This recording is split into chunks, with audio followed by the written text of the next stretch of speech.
예, 수험생 여러분 안녕하십니까. 자, 여러분 오늘 우리 종합부동산세 479페이지 과세대상 여기부터 볼 차례죠. 479페이지입니다. 과세대상. 자, 여러분 우리 지난 시간에 또 그렇지만 배운 것들을 다시 한번 또 복습을 해보겠습니다. 우리 재산세를 공부했는데 여러분 재산세요. 부동산 보유시에 부과되는 대표적인 지방세고요. 자, 오늘 이제 종합부동산세, 부동산 보유시에 부과되는 대표적인 국세, 종부세를 이제 보도록 하겠습니다. 먼저 그 전에 지난 시간에 배운 재산세는요. 자, 보유세다 보니까 뭐가 있습니까? 과세 기준일 있죠? 매년 6월 1일입니다. 이때를 기준으로 자, 이것이 대상이 되는 물건인지 납세무자 누가 되는지 과세 표준 등등을 다 판단을 합니다. 재산세는 여러분 원칙적으로 물세입니다. 그래서 세금 계산할 때 물건만 보고 세금을 계산합니다. 물건 각각 어떻게 하냐? 개별 과세합니다. 그죠 여러분? 근데 주택 같은 거요. 자, 동일한 시군구 하나 구역 내 주택이 2채 이상이 있습니다. 그러더라도 자, 소유자별로 주택 가격을 합산해서 계산하지 않고 어떻게 한다? 주택별로 각각 세금 계산합니다. 자, 근데 다만 토지의 경우에 재산세는 예외적으로 인세적 성격이 있어서 동일한 시군구 관할 구역 내 별도 합산 대상 토지는 별도끼리, 종합은 종합끼리 이렇게 합산해서 과세합니다. 자, 그 다음에 재산세는 여러분요 사실주의 과세합니다. 그래서 등기되지 않아도 역시 등록되지 않아도 허가받지 않아도 과세가 됐습니다. 그죠? 그래서 재산세 납세문자는 공부상 소유자가 원칙이 아니라 등기 안 됐어도 재산을 사실상 소유하는 자가 납세문자가 됐죠. 등기와 무관하게. 그 다음에 지적공무상 등록되지 않은 토지도 재산세 대상이 됐고요. 또 그 다음에 무허가 건축물, 건축법상 허가받지 않은 건축물도 대상이 됐습니다. 재산세는 또 현황 부과입니다. 공부상 현황과 사실상 현황이 다르다. 그러면 무엇에 따라서 부과합니까? 사실상 현황에 따라 부과한다고 그랬습니다. 그랬죠, 여러분들? 그 다음에 우리 재산세 과세 대상 어떤 것들을 보유할 때 부과되느냐? 토지, 건축물, 주택, 선박, 항공기 5가지입니다. 다시 여러분들이요. 토지, 건축물, 주택, 선박, 항공기 5가지입니다. 그때 토지는 모든 토지입니다. 지적공무상 토지뿐만 아니라 사실상의 토지를 포함하는 모든 토지인데요. 모든 토지인데 근데 주택의 부속 토지는 여기에 포함한다 제외한다? 주택의 부속 토지는 토지분 재산세 대상이 되는 토지에서 어떻게 합니까? 제외한다 그랬습니다. 왜요? 주택 부속 토지는 주택분 재산세 대상이 되니까 그렇습니다. 그래서 우리가 재산세에서 주택 그러면 재산세에서 주택 그러면 자, 주택은 주거용 건축물과 부속 토지를 말합니다. 그래서 재산세에서 주택, 토지 하나로 공시가격 평가하고 하나로 과세한다고 했습니다. 주택분 재산세 대상으로. 근데 상가에 대한 과세 입장. 상가는 건물과 토지를 따로따로 평가하고 따로따로 과세한다고 그랬죠. 자, 그래서 주택의 부속 토지는 주택분 재산세 대상이 되니까 토지분 재산세 대상에서는 제외합니다. 건축물 그러면 건축법상의 건축물뿐만 아니라 자, 시설물이요. 그래서 골프 연습장 같은 이런 일정한 시설물도 재산세 대상이 되고요. 건축법상 허가받지 않은 무허가 건축물도 당연히 대상이 된다고 그랬습니다. 주택, 주거용 건축물과 부속 토지를 말하고 별장, 사치성 재산인 별장도 재산세에서 고율의 세율이 정된다는 것뿐이지 주택분 재산세 대상으로 과세가 됩니다. 선박, 항공기는 그냥 대상이라는 것만 아시면 되겠고요. 토지, 모든 토지인데 이 모든 토지를 토지 이용 모습에 따라 토지 유형을 나눠서 토지분 재산세를 부과했습니다. 그래서 여러분들, 그래서 어떻게 나왔냐? 생산과 관련한 토지로서 대표적인 토지용 모습이 있는데 농지, 목장, 예외적인 임야, 또 공장, 용지 이런 것들은 생산과 관련되어 있고 토지용 모습이 토지용 개념에 부합하니까 낮은 저율의 세율을 적용해서 다른 토지와 합산하지 않고 분리해서 과세하는 저율 분리 과세 대상 토지로 구분했습니다. 그죠? 그래서 농지, 목장, 예외적인 임야, 공장, 용지, 저율 분리 대상 토지로. 또 상가나 사무실 같은 일반 건축물의 부속 토지는 뭐로요? 별도 합산 대상 토지로 과세했고요. 그래서 별도는 별도끼리 소유자별로 합산해서 과세합니다. 상가 토지 같은 것들이 대개 별도 합산 대상 토지다. 그 다음에 자, 분리나 별도에 속하지 않는 나머지 토지는 다 뭐가 됩니까? 나대지, 잡종지와 함께 분리나 별도에 속하지 않는 그 이외 토지는 다 종합합산 대상 토지로 과세했습니다. 그죠? 그 다음에 사치성 재산 토지. 그럼 어떤 게 있습니까? 사치성 재산 토지, 고급 오락장, 골프장용 토지는 자, 고율 분리대상 토지로요. 얘네들은 토지용 모습이 토지공개념에 부합하지 않으니까 고율 분리대상 토지로 분리과세했습니다. 자, 이렇게 해서 재산세 대상이 되는 토지, 모든 토지를 우리가 분리대상 토지로, 별도 종합합산대상 토지로 구분하는데, 분리대상 토지는 저율 분리와 고율 분리로 분리과세한다. 이걸 딱 여러분들이 알아두셔야 되겠습니다. 자, 재산세 납세무자는 누가 될 것이냐? 재산세 원칙적으로 납세무자는, 자, 등기등록을 이행하지 않았어도 사실상 재산을 소유하는 자인데, 언제를 기준으로? 과세 기준일 6월 1년제 재산을 사실상 소유하는 자가 원칙 납세무자입니다. 근데 예외적으로 근데 공부상 소유자가 되는 경우가 있었습니다. 어떤 경우입니까? 권리 변동이 있는데 권리 변동 사실을 신고 안 해서 과세권자가 사실상 소유자가 누군지 알 수 없다 그러면 공부상 소유자. 또 그다음에 여러분요, 사실상 이게 실제는 종중재산인데 공부상 개인 명의로 등재되어 있습니다. 그럴 때 종중소임을 신고하지 않았다 그러면 누구요? 그럴 때는 공부상 소유자입니다. 종중소임을 신고하면 누구고? 종중이 되겠고요. 이런 것들. 그 다음에 여러분 재산세 납세무자에서 공유재산의 경우는 공유재산이다. 자, 그러면 지분이 가장 큰 자로 한다. 그렇죠, 여러분들? 아닙니다. 공유재산의 경우는 지분권자 각자입니다. 예를 들어서 갑지분 60%, 을지분 40% 그더라도 갑은 60% 지분에 대해서, 을은 40% 지분에 대해서 지분권자가 납세무자가 됩니다. 지분에 표시가 없을 때는 최연장자로 한다. 아닙니다. 지분에 표시가 없으면 지분이 균등한 것으로 봐서 지분권자입니다. 하여튼 공유재산은 지분권자, 이런 것들. 또 여러분은 요거 신탁법에 의한, 제가 요번에 요번에 최근에 개정된 2021년도 우리 개정세법, 자, 신탁법에 의한 신탁재산 누가 납세무자가 되는지 말씀드렸나요? 자, 신탁법에 의한 신탁재산, 종전까지는 수탁자 명의로 등기등록된 신탁재산, 요거 수탁자가 납세무자였는데 이제 2021년도부터는 누구요? 위탁자로 바꿨다고 그랬습니다. 그래서 이제 지방세나 국세나 좌우지간 신탁재산이요, 신탁법에 의한 신탁재산은 누가 납세무자가 되느냐? 다 위탁자로 통일됐습니다. 위탁자. 그리고 뭐 주택수 같은 걸 판단할 때 다 누굴 기준으로 판단한다? 위탁자를 기준으로 판단한다. 자, 여기서 꼭 여러분들이 알아두셔야 되고 시험 문제 내년에 나옵니다. 자, 신탁재산은 위탁자. 수탁자에서 개정된 거 꼭 알아두셔야 되고, 자, 등등이요.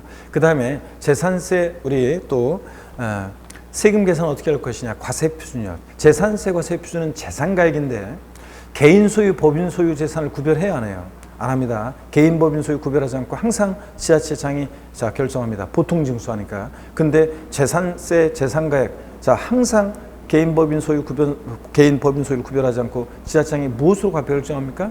무엇으로요? 시가순액을 기준으로 합니다. 시가순액. 근데 다만 그게 토지, 건축물, 주택의 경우에는 이 시가순액에다 뭘 곱합니까? 반드시 공정시장가액 비율을 곱해야 됩니다. 그잖아요, 여러분들. 그래서 토지 건축물은 공정시장가액 비율이 현재 몇 프로입니까? 토지 건축물 70%. 주택은 몇 프로예요? 60%. 자, 별장이든 고급택이든 일반 주택이든 주택은 무조건 60%입니다. 자, 이래서 토지 건축물 주택 부동산에 한해서는 시가 순액이 바로 가산되는 것이 아니라 여기다 공정시장가액 비율을 반드시 곱한 금액입니다. 토지분 재산세 과세 표준은 과세기준 현재 개별 공시지가로 다 이름 틀려요. 반드시 개별 공시가에다 뭘 곱해야 돼요? 공정 시장가액 비율을 곱해야 됩니다. 70%를요. 토지 건축물은. 그 다음에 주택은 60% 곱하고요. 선박항공기는요. 선박항공기 재산세 과세 표준은 뭐로 한다? 시가순액으로 합니다. 얘는 공정시장가액 비율을 곱해요, 안 곱해요? 안 곱합니다, 여러분들. 이런 것도 주의하시고요. 자, 그 다음에 재산세 세율인데 이번에는 뭐 자세히 세율을 안 했습니다. 자, 재산세는 비례세율과 누진세율이 다 적용되는데, 자, 그럴 때 재산세 역시 표준세율의 50% 미만에서 지자체장이 가감 조정할 수 있고요. 재산세는 세율이 역시 대상 종류에 따라 표준세율이 달라지는데 나중에 자세히 이제 하도록 하겠습니다. 뭐 토지 분비는 종류에 갔더니 별로였더라. 그래서 분비, 종류, 별로. 분리대상 토지는 비례세율, 종합과 별도 합산대상 토지는 누진세율 정도 된다는 거, 뭐 이런 것들. 건축물은 건비, 비례세율 구조로 되어 있고, 주택은 별장은 4% 비례세율이고, 별장 이외 일반 주택은 이제 초과 누진세율인데, 이제 내년부터는 이제 1세대 1주택일 때 세율과 그 다음에 1세대 2주택 이상 다주택자, 그 다음에 법인 소유 주택이라든가, 자, 이런 주택 공시가격이 6억을 초과했다거나 뭐 이렇게 주택 수 등에 따라서 세율이 이제 재산세 세율이 달라집니다. 특히 1세대 1주택자 공시가격 6억 원 이하의 1세대 1주택자에 대해서는 세율이 낮은 세율을 재산세 세율을 적용합니다. 재산세 부담이 이제 경감됩니다. 1세대 1주택자분들 6억 원이 할 때요. 자, 그다음에 어떻든 간에 세율은 뭐 자세한 건 나중에 합니다. 그다음에 재산세에서 별장, 고급 오락장, 골프장은 4%고 고급 선박은 5%고 고급 주택 주의하셔야죠. 취득세만 중과세하니까 재산세에서 고급택은 중과세하지 않는다는 거. 그래서 고율의 세율이 적용되지 않는다는 거. 고급택은 일반 주택과 똑같이 초과 누진 세율이 적용된다는 걸 꼭 여러분들이 주의하시면 되겠습니다. 그 다음에 재산세 세금 계산했으면 내야 되는데 토지, 건축물, 주택, 납세지 어디냐? 그 부동산 소재지입니다, 여러분들. 자, 그 다음에 그래서 주소지 아니라는 걸 꼭 주의하셔야 되고요. 지방세는 그 지자체로 돈이 가야 되니까 물건 소재죠. 재산세는 보통징수합니다. 세무공무원이 세금 계산해서 납세 고지서를 발부하는 보통징수 방법으로 징수가 되는데요. 재산세 고지서 발부할 때 납기일 시 며칠 전까지 보내야 돼요? 납기일 시 며칠 전? 5일 전까지 고지서를 발부해야 한다는 거 꼭 기억하시고요. 그 다음에 재산세 납기는 대상 납부 기간이 납기가 재산세는 대상 종류에 따라 달라집니다. 토지분 재산세 납기는 언제입니까? 토지분 9월 16일, 9월 30일까지요. 건축물은 7월 16일, 7월 30일이에요. 자, 주택은 부가징수월세액의 절반은 2분의 1은 7월 16일, 30일. 나머지 2분의 1은 9월 16일, 9월 30일까지를 납기로 합니다. 자, 주택분만 두 번 나눠 징수합니다. 다만 주택분 재산세, 자, 산출한 세액이 얼마 이하일 때 조례로서 7월 16일부터 31일까지로 해서 한꺼번에 부가징수 해야 한다니고 할 수 있답니까? 얼마 이하일 때 주택분? 20만 원 이하일 때요. 자, 주택분만 그런 거지 토지분은 20만 원 이하더라도 무조건 9월 16일부터 9월 30일까지예요. 토지분은 7월 달이라고 하면 틀려요. 20만 원 이하라고 그래가지고 7월 달 납부 기한으로 하면 틀립니다. 토지는 무조건 9월 달이다. 자, 그 다음에 재산세 소액징수 면제 규정이 적용됩니다. 그래서 재산세 고지서 장당 세액이 2,000원 미만은 징수하지 않으니까 2,000원일 때는 징수한다는 거 여러분 주의하시고요. 그 다음에 재산세 납세 고지서에 나란히 납기가 같을 때 병기에서 나란히 적어서 고지할 수 있는 세금이 있는데 지역자원시설세, 자, 특정 자원분 및 시설분이에요? 아니면 소방분이에요? 지역자원시설세, 소방분이 재산세 친구니까 자, 보통징수하니까 고지서에 나란히 적어서 병기고지할 수 있다. 특정 자원분이나 시설분이 아니라는 걸 주의하셔야 됩니다. 소방분이에요. 재산세 친구. 그 다음에 재산세 여러분요, 물납 허용되는데 물납 납부할세 얼마요? 1천만 원 초과하는 경우에 납세문자 신청을 받아, 자, 어떤 거로 물납합니까? 물납재산? 부동산인데, 자, 당해 시군구, 당해 지자체 관할구역 내 부동산이어야지 다른 시군구인으로 분할 납부할 수 없다는 거. 그 다음에 또 재산세 물납은 허가받아 할 수 있습니다. 자, 다시요. 물납은 납부할세 1천만 원 초과하는 경우에 납세문자 신청을 받아, 자, 해당 지자체 과세 관할 구역 내 부동산에 대해서 허가받아 할 수 있다. 이러고. 그 다음에 분할 납부도 허용되죠. 분할 납부는 납부할세 얼마요? 250만 원 초과하는 경우에요. 납부할세기 일부를 납부기한 지라서 언제까지요? 2개월 내 분할 납부할 수 있다는 거 꼭 기억하시고, 재산세 부가세는 여러분 어떻게 외우라고 그랬어요? 재산세 부가세 사람 이름으로 외우시라고 했는데 재산세 부가세목은 재진이, 재산세는 재진이, 지방교육세가 20% 부과됩니다. 여러분들 이런 것들. 자, 그 다음에 여러분 오늘 종합부동산세 우리 지난 시간에 제가 의미, 특징, 자, 이런 성격 이런 것들 말씀을 드렸고요. 오늘 479페이지 02번 테마 과세 대상입니다. 479페이지. 그래서 오늘 여기 과세 대상은 참 납세문자 보기 전에 과세 대상은요, 일단 제가 판서를 통해서 좀 소개를 해드리겠습니다. 재산세, 과세, 종부세는 과세 대상에서 시험 문제가 계속 많이 나왔다고 그랬죠. 그래서 잘 여러분들이 보셔야 되겠습니다. 대상인 것과 아닌 것을 봅니다. 보기 전에 스트레칭 한번 하고 볼까요, 여러분들?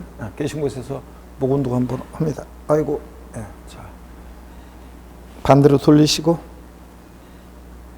허리도 여러분요 좌로, 아이고, 우로 돌립니다. 기지개 동무락가락에 계신 곳에서 제끼시고, 좋습니다. 어깨 돌리시고요. 여러분들 그 오프라인에서 뵀던 분들은 얼굴을 뵙고 여러분들 또 이렇게 저는 강의 스타일이 아이 컨택, 눈을 보면서 이렇게 강의하는 스타일인데, 자, 그 눈을 볼 수가 없으니까 덩그러니 강의실에 책상만 있고 그러니까 허전하고 쓸쓸합니다. 여러분들 빨리 이제 우리 다시 만나길 바라고, 인강 수강생 여러분들, 자 어디 계시든 항상 여러분들 건강 잘 챙기시고요. 자 여러분, 우리 종합부동산세 과세대상을 한번 보시면요, 종부세 과세대상은 여러분 보세요. 종부세 과세대상은, 자 과세대상 한번 봅니다. 종합부동산세 과세대상은 여러분요 보시면은 얘는 어떤 것들을 보유할 때 종부세 부과가 되느냐, 먼저 주택하고요, 주택과 토지입니다. 주택과 토지가 종부세 대상인데요, 이때 주택은 별장 있잖아요. 상시 주거용에 사용하지 않는 주거용 건축물과 부속 토지, 즉 상시 주거용에 사용하지 않는 주택, 이 별장은 자 종부세 대상에서 제외합니다. 여러분들 왜 제외하냐고요? 재산세에서 사치성 재산이라고 4%, 1천분의 40, 즉 4% 세율로 이미 고율로 과세했잖아요. 그런데 또 종부세 대상이 되면 너무 가혹하기 때문에 별장은 재산세에서 이미 고율 과세했기 때문에 종부세 대상에서 제외합니다. 그 다음에 여러분요, 고급 주택 있죠? 고급 주택. 고급주택은 자 포함합니다. 종부세 대상에 포함해요. 고급주택은 여러분요 어디서만 중과세 한다고 그랬어요? 취득세에서만 중과세지, 재산세는 일반 주택과 똑같이 과세하잖아요. 그러니까 고급주택은 종부세 대상에 포함합니다. 상식처럼 알고 있어야 돼요. 자 종부세 대상이 되는 주택에서 별장 제외하고 고급주택은 포함한다는 거. 그 다음에 이 토지요, 종합부동산세 대상이 되는 토지는 토지 정의는 재산세와 같아요. 그래서 지적공부상 토지뿐만 아니라 사실상의 토지를 포함하는 모든 토지입니다. 그래서 토지 정의는 같은데 과세 범위가 재산세랑 달라요. 그래서 이 토지요, 과세 범위가 다른데 먼저 우리 재산세에서 모든 토지를 세 개 유형으로 구분했잖아요. 그럴 때 별도 합산 대상 토지요, 상가 토지 같은 별도 합산 대상 토지나 이 종합 합산 대상 토지, 나대지 잡종지나 분리나 별도에 속하지 않는 나머지 토지들, 이 별도나 종합 합산 대상 토지에 해당하는 토지들은 종부세 대상이 됩니다. 근데 분리 대상 토지 있잖아요. 저율이든 고율이든 분리 대상 토지는 종부세 대상이 아니에요. 그래서 보시면 여러분요,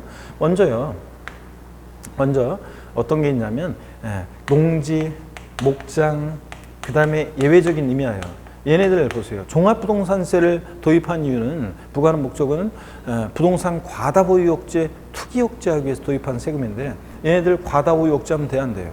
아니, 농사요, 요즘 조그맣게 소규모로 해가지고선 농사 수지타산 안 맞아요. 대규모로 규모의 경제를 실현해야지 농사도 수익이 남죠. 그래서 농지는, 농사 지을 땐 농지는 요만큼만 줘요. 그러면 안 되잖아요. 그래서 얘네들은 자 또 토지 이용 모습이 토지공 개념에 부합하는 이용이기 때문에 종부세 대상에서 제외합니다. 또 공장용지요. 어느 대기업에서 몇 조 원 투자해가지고 대규모로 공장을 짓겠다는데 안 돼요. 공장은 요만큼만 지어요. 그럼 되겠어요? 그래서 공장은 역시 또 생산과 관련돼 있고 토지용 모습이 토지 공개념에 부합하기 때문에 이 저율 분리 대상 토지는 재산세에서 저율로 과세할 필요성 때문에 저율 과세하니까 종부세 대상에서 제외합니다. 그 다음에 고급 오락장용 토지나 골프장용 토지 같은 이런 사치성 재산 토지 있잖아요. 이런 사치성 재산 토지는 이미 재산세에서 고율로 과세하잖아요. 자, 그렇기 때문에 4%로 고율로 과세하니까 종부세 대상에서 제외합니다. 어떻든 간에 분리대상 토지는 저율이든 고율이든 종부세 대상이 아닙니다, 여러분들. 자, 꼭 주의하시고. 그래서 재산세에서 종부세 대상인지 아닌지를 풀 때는 이 재산세 토지용 구분을, 토지는 반드시 해야 돼요. 나중에 이제 우리가 재산세에서 토지용 구분을 자세히 배우면 그 지식을 바탕으로 해서 얘가 종부세 대상이냐 아니냐 깔려 나왔을 때 토지용 구분을 한 다음에 별도 종합합산 대상 토지에 해당하면 종부세 대상이 되고, 분리 대상 토지면 종부세 대상이 아니고, 이렇게 하는 겁니다. 이게 가장 기본이니까 일단 반드시 이 내용을 알고 계셔야 되겠습니다. 자, 그 다음에 종합부동산세 과세 대상 아닌 것들 한번 정리해 볼게요, 여러분. 자, 종합부동산세 대상이 아닌 것들이 있습니다. 그래서 어떤 게 있냐면, 먼저요, 건축물이요. 시험에서는 대상인지 아닌지 섞어놓고 물어봅니다. 자, 고르라고. 건축물 종부세 대상이 아닌데요. 건축물, 자, 상가용이든 이게 상가용이든, 그 다음에 고급 오락장용이든, 그 다음에 이게 공장용이든, 어쨌든 간에 여러분요, 건축물은 종부세 대상이 아닙니다. 자, 상가용이든 공장용이든 고급 오락장용이든 어떻든 간에 건축물은 종부세 대상이 아니라는 걸 꼭 여러분들 기억합니다. 건축물. 그 다음에 선박과 항공기도요. 선박, 항공기도 종부세 대상이 아닙니다. 선박항공기. 재산세 대상이지만 종부세 대상이 아니다. 그 다음에 별장은 금방 제가 언급을 드렸죠. 별장 아니라고 그랬고, 그 다음에 자, 분리대상 토지요. 저율이든 고율이든 분리과세 대상 토지도 종부세 대상이 아니라고 그랬습니다. 자, 그 다음에 종부세 대상 아닌 거예요. 이런 게 있어요. 합산 배제 대상 주택이라고 그래가지고 합산 배제 대상 주택이라고 그래서 합산 배제 대상 주택. 무슨 얘기냐면요. 우리가 종합부동산세는 인세잖아요. 합산과세입니다. 전국에 있는 주택 가격을 이제 합산해서 과세하는데 그때 합산해서 배제를 시켜요. 그러니까 실질적으로는 종합부동산세 대상이 아닌 주택이 있단 말이죠. 자, 그래서 어떤 것들이 있냐면 일정한 요건을 갖춘 임대주택이라든가 일정한 요건을 갖춘 임대주택이라든가 물론 이제 이게 2018년도 9월 14일 이후에 취득하여서 임대주택으로 등록한 주택들은 근데 이제는 임대주택에 대한 혜택들을 다 없애버렸어요. 자, 그래서 종부세 합산 대상이 되는 것 최근에 취득한 주택들은 종부세 합산 대상이 됩니다. 임대주택 등록하더라도. 근데 예전에 이제 임대주택으로 등록한 주택들은 여전히 합산해서 배제시켜 줍니다. 자, 그래서 일정한 요건을 갖춘 임대주택 등이 있고요. 그 다음에 뭐 쭉 있어요.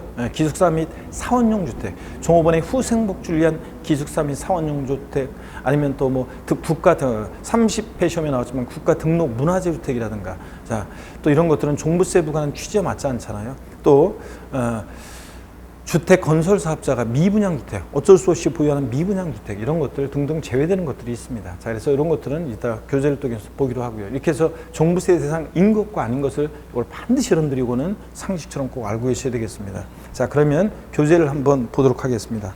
479페이지 보니까요. 02번의 과세 대상입니다. 종합부동산세는 지방세법상 재산세 대상 중에서 밑줄입니다. 여기 주택과 토지를 대상으로 한다 밑줄. 자, 즉 건축물 밑줄이요, 선박, 항공기 밑줄이요, 재산세 대상이지만 종부세 대상이 아니라는 거 밑줄이요. 그 다음에 제가 자세히 소개를 해드렸고 주택법입니다. 주택은 종합부동산세 대상인데 다만 지방세법상 사치성재산에 해당하는 자 밑줄입니다. 별장 밑줄이고 이미 재산세에서 고율의 세율을 적용하기 때문에 4% 고율로 과세하기 때문에 또 밑줄이죠. 종합부동산세 대상에서 제외한다 밑줄. 별장 제외고요. 자, 그 다음에 아까 고급주택은 제가 포함한다는 것도 소개해드렸습니다. 참고를 봅니다. 합산 배제 대상 주택. 다음에 언어에 해당하는 주택은 과세표준 합산 대상이 되는 자, 주택 범위에 포함되지 않냐는 것으로 한다 그래서요. 자, 먼저 민간 임대주택 에 관한 특별법에 따른 민간 임대주택이라든가 또 건설 임대주택, 다가구 임대주택, 공공지원 민간 임대주택, 장기 일반 민간 임대주택 등 하여튼 이렇게 일정한 하나하나 다 외울 게 아니라 그러니까 일정한 요건을 갖춘 임대주택은 종부세 합산해서 배제시켜 줍니다. 다만 참고 보세요. 1주택 이상 소유한 1세대가 조정 대상 지역에 새로 취득한 주택은요, 임대 등록 시에도 종부세 합산 대상이 된다 그래서 2018년도 9월 14일 이후에 취득한 주택들은 임대주택으로 등록하더라도 종부세 합산해서 배제시킵니다. 그래서 이렇게 제외되는 주택들이 있다는 거. 자, 그렇지만 원칙적으로는 일정한 요건을 갖춘 임대주택은 종부세에 합산해서 배제시킵니다. 그 다음에 2번 보니까요. 자, 그래서 임대주택 뭐 밑줄 걷으면 2번 봅니다. 종업원의 주거에 제공하기 위한 기숙사 및 사원용 주택, 주택건설 사업자가 어쩔 수 없이 소유하고 있는 미분양 주택, 가정 어린이집용 주택, 등록 문화재 주택 밑줄이에요. 얘네들은 종부세 부과는 취지, 부동산 과다보유 억제, 투기 억제와 맞지 않기 때문에 종부세 합산해서 배제시킵니다. 자, 30회 시험 때 등록 문화재 주택이 시험에 나왔었고요. 자, 넘어갑니다. 480페이지 보니까요. 토지요. 자, 종합부동산세 대상 토지 대상인데 재산세 대상 토지 중에서 밑줄입니다. 별도 합산 대상 토지와 종합 합산 대상 토지가 종부세 대상에 해당하고 밑줄이요. 그래서 별도의 동그라미, 종합의 동그라미. 그 다음에 또 밑줄입니다. 분리 대상 토지는 밑줄이요. 저율 분리든 고율 분리든 종부세 대상에서 해당하지 않는다는 거 밑줄짝입니다. 그래서 분리 대상 토지는 아니라는 거 아까 제가 말씀을 드렸고요. 그 다음에 납세 의무자를 보겠습니다. 자, 납세 의무자도 여러분들 종합문제 속에서 지문에 잘 나오고 꼭 잘 보셔야 되고 올해 또 개정이 있었습니다. 잘 보셔야 되는데 종합부동산세 납세 의무자는 재산세 납세 의무자로서 법에 정한 기준금액을 초과하는 자, 주택과 토지를 과세기준일 현재 사실상 보유한 자가 납세 의무자가 된다. 그래서 역시 종부세도 실질과세 원칙상 자의 사실상 재산을 소유하는 자입니다. 1번에 보니까요, 주택에 대한 납세무자입니다. 자, 과세기준연재 주택분 재산세의 납세무자는 종부세 납부할 의무가 있다. 그런데 이게 이제 주택분 종부세 납세무자가요, 거기 자, 박스에 보니까요, 개인의 경우는 미출입니다. 공시가격 합한 금액이 6억 원을 초과하는 자가 납세무자가 됩니다. 자, 그래서 납세무자 보시면 공시가격 6억 원을 초과하는 자가 납세무자인데요. 여러분 봅니다. 여기 6억 초과하는 자라고 되어 있잖아요. 한번 봅니다. 여기 자 보시면요. 자, 화면을 통해서 좀 설명을 드리겠습니다. 금방 우리가 읽어봤어요. 종합부동산세 납세무자는 재산세 납세무자로서 법에 정한 기준금액을 초과하는 주택과 토지를 과세기준연재 사실상 보유한 자가 납세무자입니다. 실질과세현직상 사실상 소유한 자입니다. 근데 자, 구체적인 기준이 개정이 됐어요. 여기 좀 한번 보시면 일반적인 경우 과세기준연재 주택분 재산세 납세무자는 종합부동산세 납부할 의무가 있다 그랬는데요. 여러분요. 여기 이제 여기 우리 교재 여기다가 여러분들 그 박스에다가 요 내용을 두 번째 요 내용을 좀 여러분들 거 추가해서 적어 놓으셔야 되는데, 일단 한번 보세요. 종부세 납세무자가요.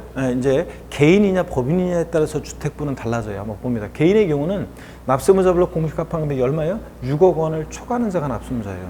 집 한 채 가격이 6억을 초과했던, 여러 채 합친 가격이 6억을 초과했던 6억 초과하는 자가 종부세 납세무자가 됩니다. 딱 6억까지는 납세 못 써. 6억 초과해야 돼요. 주택분 개인의 경우는. 근데 법인은요. 법인은 공시가격에 관계없이 납세무자가 된다. 그래서 여러분 거기 개인의 경우만 나와 있잖아요. 그 아래다가 여러분이 자 적어 놓습니다. 요 내용을. 그래서 우리 교재에 나와 있는 박스 안에 있는 내용, 요 내용은 1번. 두 번째 요 2번 내용을 번호 달고 추가해서 적어 놓습니다. 여러분 법인은 공시가격에 관계없이 2021년도부터는 법인이 소유하는 주택은요. 법인이 소유하는 주택은 공시가격 관계없이 무조건 법인은 납세무자가 됩니다. 그래서 공시가격 3억 원인 주택을 보유하더라도 종부세 납세무자가 됩니다. 법인은요. 자, 법인은 무조건 납세무자가 된다. 개인의 경우만 이제 6억 초과하는 자가, 종전과 똑같이 개인은 6억 초과하는 자가 납세무자고, 법인은 무조건 주택을 소유하면 종부세 납세의무자가 됩니다.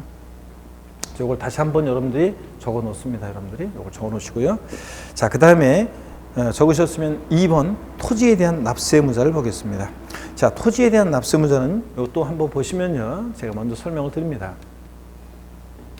네.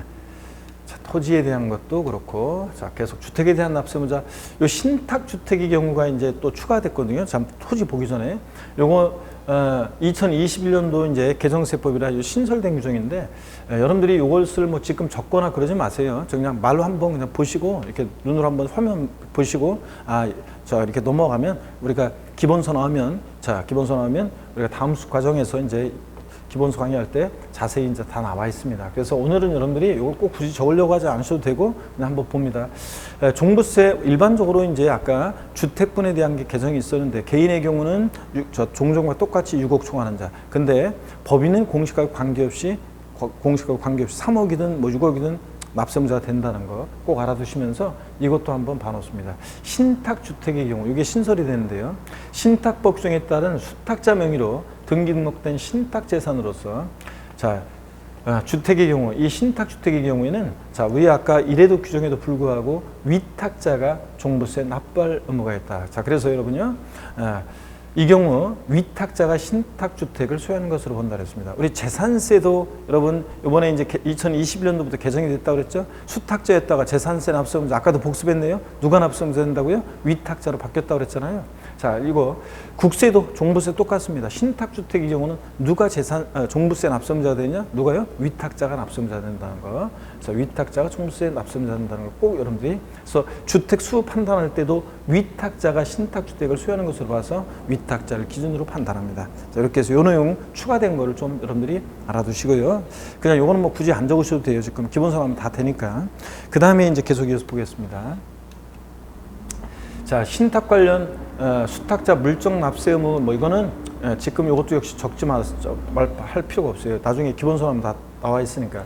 그 위탁자가 세금을 못 낼 때 그 수탁자가 신탁주택으로서 위탁자의 종부세 납부를 의무가 있다는 건데, 한번 편하게 보세요, 여러분들. 자, 신탁주택의 위탁자가 다음에 어느 해당하는 종합부동산세 또는 강제징수비, 종전에 체납처분비라고 했었는데 강제징수비를 체납한 경우로서 그 위탁자의 다른 재산에 대해서 강제징수를 하여도 징수할 금액에 미치지 못할 때는 이 신탁주택의 수탁자는 그 신탁주택으로서 위탁자의 종부세 등을 납부할 의무가 있다. 요거예요. 여태까지요, 이런 규정이 왜 나왔냐면요, 여러분. 자, 재산세도 그렇고 종부세도 그렇고, 자, 여태까지는요, 신탁할 때 자기 명의 재산을 다 신탁해버리고 있잖아요. 여기다 신탁, 여기다 신탁, 여기다 신탁 이렇게 해가지고 나는 주택이 없다 막 이런 식으로 하면서, 자, 그렇게 해가지고 종부세를 좀 포탈하는 경향이 있었고요. 또 그 다음에 그 포탈, 조세 포탈의 어떤 그런 문제 때문에 이제 신탁 재산의 경우 세금을 위탁자가 안 내요? 그러면 수탁자가 그 신탁 재산에서 세금을 다 납부할 의무를 지어가지고 그 재산에서 이제 세금을 다 내도록 이렇게 바뀌었습니다. 그래서 요 신탁주택 관련한 수탁자의 물적 납세 뭐 이런 규정이 또 신설이 됐습니다. 조세의 추징의 문제 때문에 신설된 규정이에요. 사람들이 위탁자들이 다 신탁해놓고 납외자로 나가고 이런 것을 막기 위한 그런 규정입니다. 한번 정도 보시면 되고요. 그 다음에 여러분,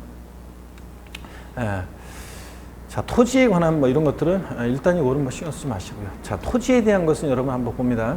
토지에 대한 종합부동산세는 국내에 소지하는 토지에 대해서 지방세법 중에 따른 종합합산 대상과 별도 합산 대상으로 구분해서 과세한다고 그랬습니다. 그랬죠? 그래서 종합과 별도가 대상이고, 과세 기준을 연재 토지분 재산세 납세의무자로서 다음에 어느 해당하는 자는 종부세 납부할 의무가 있다 그랬습니다. 자, 그럼 보시면 토지분은 뭐 우리 교재에 나와 있는 것, 이건 한번 보시면 토지 일반적인 경우는 똑같습니다. 종합합산 대상 토지 같으면요, 자, 이거 얼마요? 5억 원을 초과하는 자예요. 국내에 소지하는 대상 토지 공시가 합한 금액이 5억 초과하는 자입니다. 나대지 잡종지 같은 거기 때문에 종합합산 대상 토지는 단위가 좀 작아요. 얼마요? 5억 초과하는 자예요.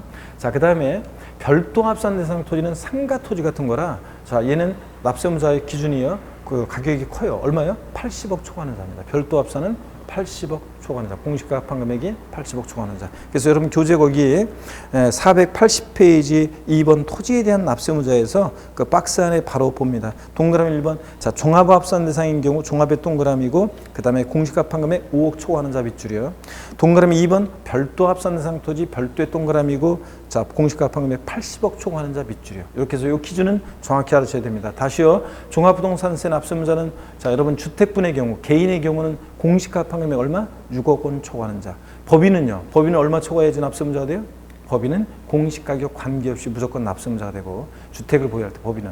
그 다음에 토지분이요, 토지분. 자, 그 전에, 자, 신탁주택의 경우는 누가 납세의무자가 된다? 종부세 납세의무자는 재산세랑 똑같이 위탁자가 납세의무자가 된다는 거예요. 이런 것들. 그 다음에 토지분이요, 자, 종합합산 대상 토지는 얼마요?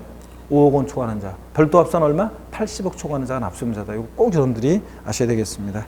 자, 이렇게 해서 여러분들이 종부세 납세의무자 받습니다. 근데 토지도 똑같아요. 토지도 이 신탁 토지의 경우 이 규정이 신설이 돼가지고요. 토지도 한번 봅니다.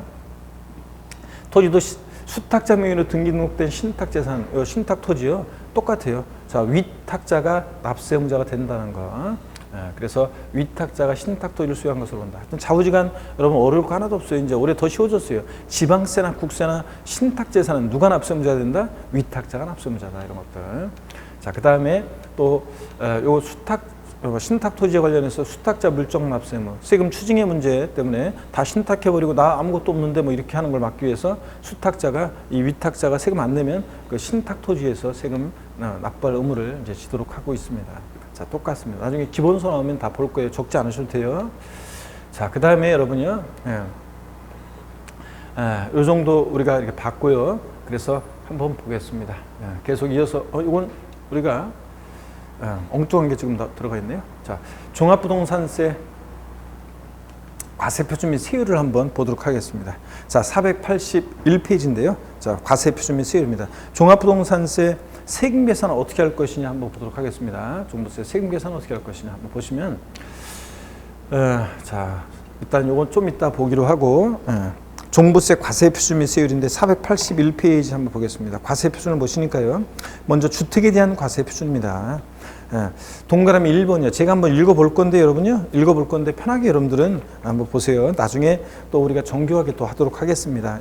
일단 편하게 한번 보시면 양가로 1번 주택의 과세표준. 동그라미 1번 제가 읽어볼게요. 무슨 말인지.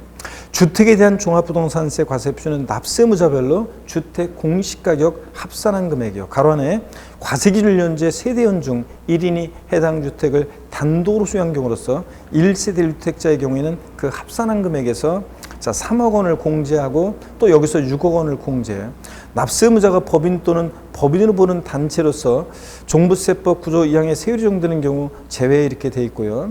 한 금액에 부동산 시장 동향과 지방재정 여건 등을 고려해서 공정시장가액비를 곱하는데 재산세처럼 종부세도 과세표준 결정 시에 95%예요. 곱한 자 작년에 90%였다가 이제 2021년도부터 그러니까 2020년도에 90%였는데 2021년도에는 이제 우리 시험 보는 2021년도에는 95%로 됩니다. 그래서 95%를 곱한 금액으로 한다. 다만 그 금액이 0보다 작으면 0으로 본다. 소수 말하는 계산하지 않겠다는 건데 그 박스 안의 내용이 중요합니다. 한번 보세요. 종전에는 개인과 법인을 구분하지 않고 납세무자에게 과세표준 산정 시 무조건 6억 원을 공제했는데 이제 2021년도부터는 납세무자가 법인인 경우에는 과세표준 산정 시 6억 원을 공제하지 않는다는 거 밑줄이고요. 자, 그러면 이게 어떤 얘기인지 봅니다. 여러분 주택분 개인의 경우 납세무자는 아까 6억 원을 초과하는 자가 납세무자였잖아요. 그러니까 6억까지는 납세무가 없기 때문에 6억 원을 이제 공제하게 되는데 그 기억번, 니은번 계산식만 아시면 되는데요. 기억번 보겠습니다.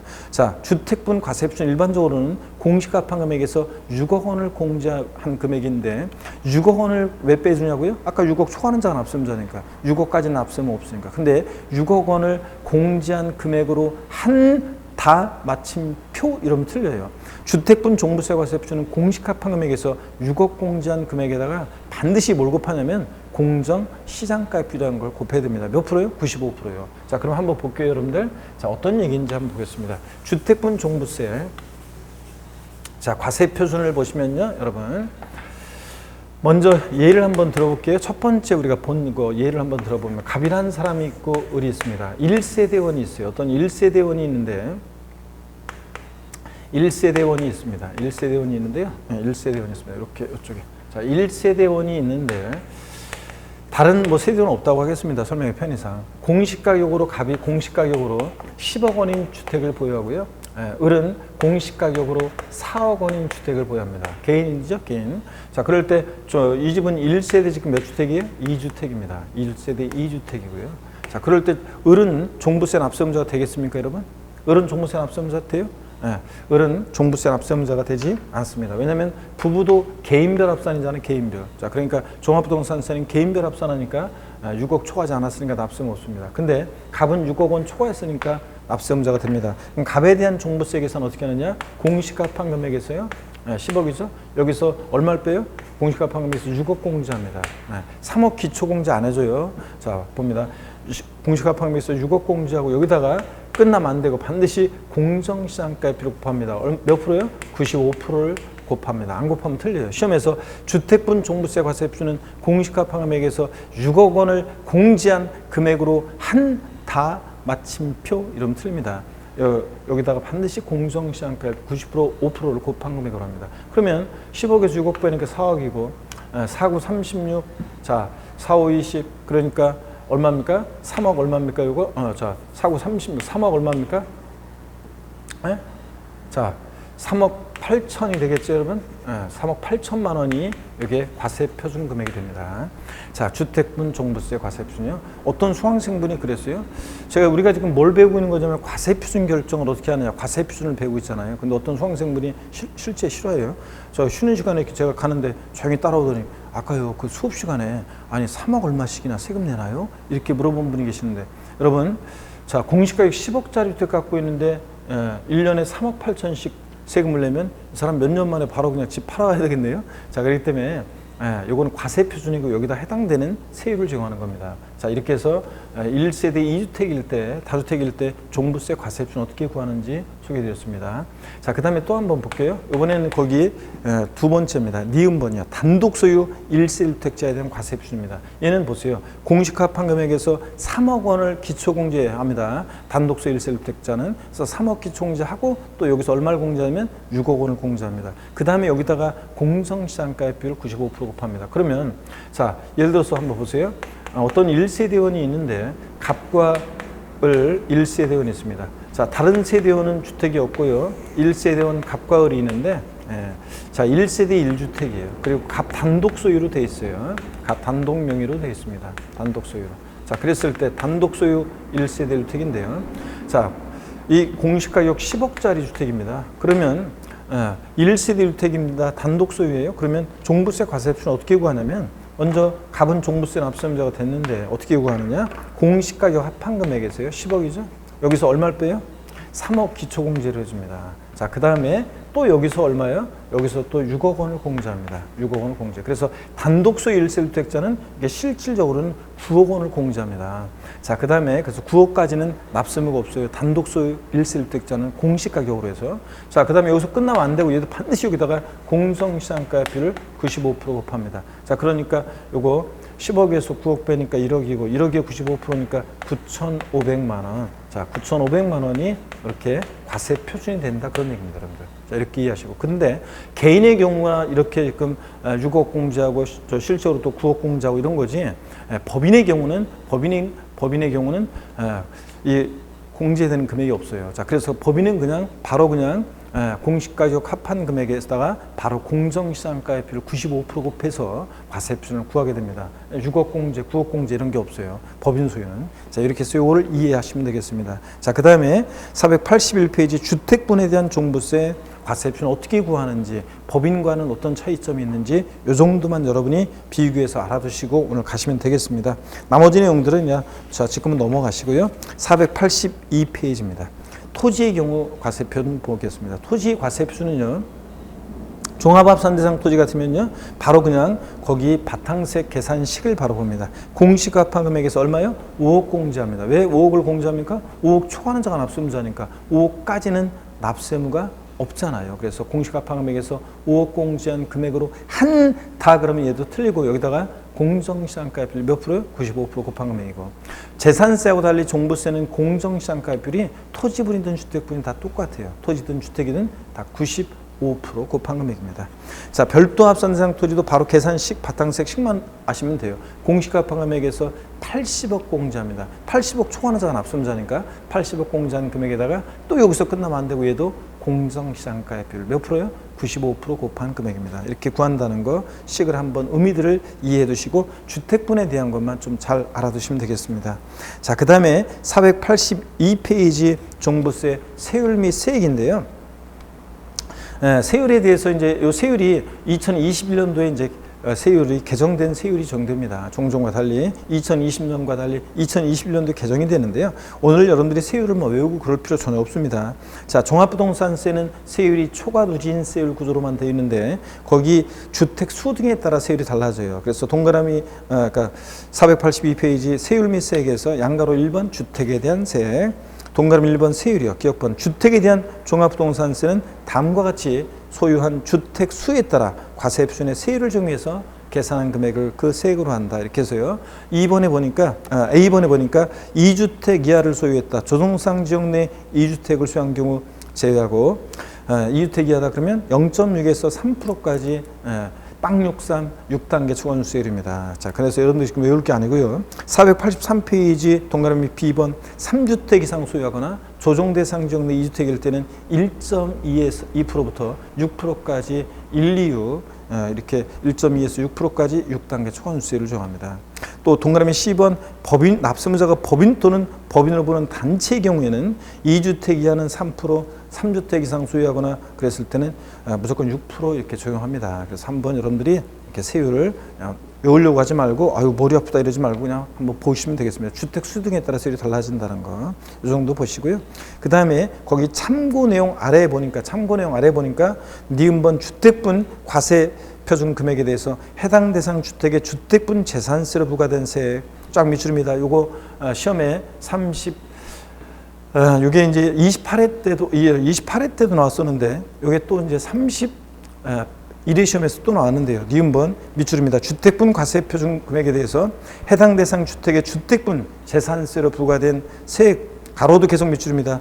자, 지방세법에 따라 가감 조정된 세율이 적용되는 경우 그 세율이 적용된 세액, 세부담 상한을 적용받는 경우에는 그 상한을 적용받은 세액을 종부세 세액세율을 공제한다 밑줄 짝입니다. 여러분, 이게 어떤 거냐면 이중과세를 피하기 위한 거 규정했잖아요. 여기 봅니다. 제가 재산 보유세는 이원화되어 있다 이런 얘기 설명드렸었는데, 갑이라는 사람이 만약에 A라는 부동산을 서울특별시 강남구에 A 부동산을 보유하고 B 부동산은 예를 들어서 경기도 성남시에 B 부동산을 보유한다. 그러면 자, 어떻게 한다고 했습니까, 여러분? 재산 보유세는 강남구청장이 먼저 A 부동산에 대해서 재산세를 부과하고 성남시장이 B 부동산에 대해서 재산세를 1차적으로 이렇게 부과합니다. 그런데 개인별로 합쳐봤더니 법에서 정해진 일정 기준 금액을 초과한다. 그러면 이 초과하는 부분에 대해서 종합부동산세가 부과가 됩니다. 그렇죠, 여러분들? 자, 근데 문제는 종합부동산세가 부과되는 이 부분에 뭐가 과세되겠어요? 재산세가 과세돼 있잖아요. 그러니까 이중과세를 피하기 위해서 종부세 부과 기준에 부과되어 있는 뭘 뺍니까? 재산세를 공제합니다. 그래서 우리 현재 재산 보유세는 이원화되어 있다 이렇게 얘기합니다. 뭐하뭐로 이원화되어 있다? 재산세와 종부세로 이원화되어 있다 그런 얘기 해드렸죠. 자, 그럴 때 이중과세를 피하기 위해서 종부세 부과 기준에 부과되어 있는 뭘 뺀다고요? 재산세를 공제한다는 얘기입니다. 그럴 때 이 재산세를 공제할 때 요 30일에 시험에도 나오고 28회도 나왔지만 여러분 보세요. 재산세를 공제할 때 가감 조정된 세율이 적용될 때는 재산세 표준세율 50% 범위에서 가감 조정된 세율이 적용될 때는 가감 조정되기 전에 세액을 공제하고, 또 세부담 상한을 적용받을 때는 세부담 상한을 적용받기 전에 세액을 공제한다고 이렇게 바꿔서 나왔어요. 자, 그런데 이번에 또 30일의 시험도 이런 식으로 나왔어요. 전에 세액을 공제한다. 아닙니다. 자, 가감 조정된 세율이 적용될 때는 가감 조정된 후에 그 세액을 공제하고, 또 세부담 상한을 적용받을 때는 재산세 세부담 상한을 적용받은 그 재산세액을 종부세액에서 공제합니다. 자, 그런 얘기입니다. 그래서 전이 아니라 후에 세액을 공제한다는 거. 이것도 꼭 알아두시고요. 그 다음에 이제 동그라미 2번 1세대 1주택자에 대한 세액 공제입니다. 여러분, 요거 1세대 1주택자에 대해요. 1세대 1주택자야지 1세대 2주택자는 안 해줘요. 또 토지부는 이런 세액공제 혜택 없어요. 1세대 1주택자입니다. 근데 이게 개정이 된 것이 단독 소유 1세대 1주택자만 이제 세액공제라고 해서 연령별 보유기간별로 세액공제를 해주세요. 근데 이게 이제 2021년도부터는 부부 공동 소유 1세대 1주택자의 경우에도 이제 요 연령별 보유기간별 세액공제를 받을 수 있는 것으로 개정이 됐습니다. 자, 한번 보겠습니다. 483페이지 주택분 종부세 납세자가 1세 1주택자에 해당하는 경우에 주택분 종부세 세액은 산출된 세액에서 아래와 같이 1세대 1주택자에 대한 공제액을 공제한 금액으로 한다. 이 경우 여기 비춥니다. 연령별 세액공제와 보유기간별 세액공제는 합계 공제를 합계 100분의 80범위 내에서 중복하여 적용할 수 있다. 빗줄 짝입니다. 그리고 여러분 넘어가시면 484페이지가 나옵니다. 연령별 세액공제 한번 볼게요. 과세기준 1년제 만 60세 이상인 1세 주택자의 공제액은 밑줄 짝입니다. 자, 연령별 공제는 만 몇 세부터요? 60세 이상자부터 받을 수 있습니다. 그 표에 나온 것처럼 60세 이상 70세 미만이면 60세 이상 65세 미만이면 이게 10%였다가 올해 이제 내년부터 개정이 됩니다. 20% 공제해주고, 그 다음에 65세 이상 70세 미만이면 자, 요거 40% 공제해주고, 그 다음에 또 자, 30% 공제해주고, 자, 70세 이상이면 40% 공제해주고, 이게 10, 20, 30%였다가 20, 30, 40%로 공제율을 좀 더 확대했습니다. 그래서 이렇게 이제 공제를 해요, 연령별로. 그 다음에 니은번 봅니다. 보유기간별 세액 공제 그래가지고요. 1세대 1주택자에 대해서는 해당 주택을 과세기준 연제 5년 이상 보유한 자, 밑줄 짝입니다. 보유기간별 공제는 몇 년 이상 보였어야 되냐면 5년 이상 보였어야 됩니다. 공제액은 산출된 세액에서 다음에 보유기간별 공제를 곱한 금액으로 한다. 그래서 이게 5년 이상 10년 미만이면 이게 몇 프로냐면 20%, 10년 이상 15년 미만이면 40%, 15년 이상이면 이렇게 50% 공제합니다. 그럼 여러분 보세요. 여기를 한번 잠깐 보겠습니다.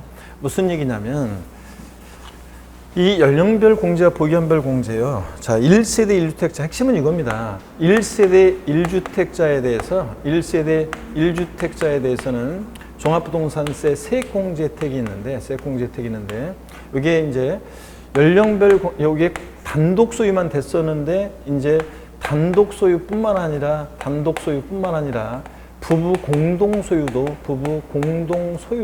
포함합니다. 부부 공동 소유도 포함해서요. 전부 다 받을 수 있습니다. 1세대 1주택자만요. 2주택 안 되고 토지분 안 되고요. 그럴 때 여러분 보시면 이게 연령별 공제, 지금 봤다시피 연령별 공제요. 만 몇 세요? 60세 이상. 만 60세 이상자에 대해서 이렇게 공제해 줍니다. 60세 이상. 그 다음에 또 보유기간별 공제는 자, 몇 년 보유해야 됩니까? 이거 3년 아니라는 걸 주어야 돼요. 5년 이상 보유했을 때 이렇게 공제를 해주는데 그럴 때 이 공제율은 나중에 여러분들이 못 외우셔도 괜찮고요. 자, 근데 연령별 공제는 연령에 따라서 이게 20%, 30%, 40% 이렇게 공제를 해줍니다. 보유기간별 공제는 이게 20%, 40%, 자, 요게 50% 이렇게 공제해줘요. 15년 이상 보유하면 50%. 그러면 여러분 보세요. 중복공제가 허용된다고 그랬죠? 그래서 중복공제가 허용됩니다. 자, 중복공제가 허용이 되는데, 근데 이게 몇 프로 범위 내에서요? 이게 연령별 공제 70세 이상이면 40%고, 보유기간별 공제 15년 이상이면 50%니까 합치면 90% 해야 되는데, 90%가 아니라 몇 프로 범위 내에서? 80% 범위 내에서요. 공제해준다는 거. 꼭 여러분들이 알아둡니다. 2021년 개정세법 내용입니다. 개정된 내용이 공동소유도 된다는 거, 부부공동소유, 1세주택. 그 다음에 연령별 공제율을 확대했고요. 그 다음에 이 확대 범위도 70이었다가 이제 80%로 역시 개정이 됐습니다. 꼭 알아둡니다. 그래서 이 내용은 반드시 여러분들이 꼭 알아주셔야 되는 중요한 내용이었습니다. 자, 이렇게 설명을 드렸고요. 숫자를 굳이 아직 못 외우셔도 괜찮습니다, 여러분. 그리고 동그라미 3번 세부담 상한입니다. 보유세 부담의 급격한 증가를 막기 위한 세부담 상한에 관한 내용인데요. 자, 이거는 세부담 상한은 보유세 부담의 급격한 증가를 막기 위해서 재산세도 있었잖아요. 종합부동산세도 있어요. 그래서 그 얘기인데 거기 표를 보니까요. 주택분의 경우 표를 바로 보세요. 2주택 이하다 그러면 150% 전년도 총세액상당액, 재산세와 종부세 합친 총세액상당액에 올해 150%를 못 넘게 하고요. 3주택 소유하거나 조정상지역 내 2주택일 때는 이게 이제 300%로 이렇게 확대가 됐습니다. 그래서 조정상지역 내 2주택이 이게 이제 200%였다고 올해 개정이 돼가지고 300%로 바뀌었습니다. 이런 정도. 그다음에 바로 위에 표 위에 보니까 다만 납세의무자가 법인 또는 법인으로 보는 단체의 경우는 그러하지 않는다 밑줄 짝입니다. 법인의 경우는 세부담 상한 기준이 없어요. 그냥 자 무한정입니다. 세부담 상한 기준이 없어요. 요 규정을 적용하지 않아요. 주택분. 그래서 세부담 상한 여기에 법인은 적용하지 않고 개인의 경우에 이렇게 2주택 이하일 때 150%인데 다만 조정상 지역 내 2주택이나 그 다음에 3주택 이상일 때는 300%로 확대가 됐다는 거. 이런 정도 한번 보시고요. 그 다음에 토지에 대한 것도 구조는 다 똑같이 되어 있습니다. 종부세 구조는 똑같이 되어 있어요. 그래서 485페이지 안가로 3번에 보니까 과세 구분 및 세액 그래서요. 종합부동산세는 주택에 대한 종부세와 토지에 대한 종부세 세액을 합한 금액을 그 세율로 한다. 주택의 동그라미, 토지의 동그라미요. 자, 그런데 시험에서는 이걸 어떻게 바꾸냐? 종합부동산세는 주택에 대한 종합부동산세와 토지 및 건축물에 대한 종부세 세액을 합한 금액을 그 세액으로 한다 이렇게 바꿔요. 자, 뭘 집어넣었어요, 제가? 건축물 슬쩍 집어넣는 거 주의하시고요. 동그라미 2번 토지에 대한 종부세 세액은 토지분 종합합산세액과 토지분 별도합산세액을 합한 금액으로 한다. 그래서 여기 토지의 동그라미요. 그 다음에 여기 종합합산세액 종합의 동그라미요. 별도의 동그라미요. 근데 시험에서 이걸 어떻게 바꾸냐고? 토지에 대한 종부세는 별도합산세액과 종합합산 및 분리과세 세액을 합한 금액으로 그 세액으로 한다 이렇게 바꿔요. 아니고 분리대상 토지를 슬쩍 집어넣는 걸 주의합니다. 요것만 주의하시면 돼요. 그래서 대상에 대한 것만.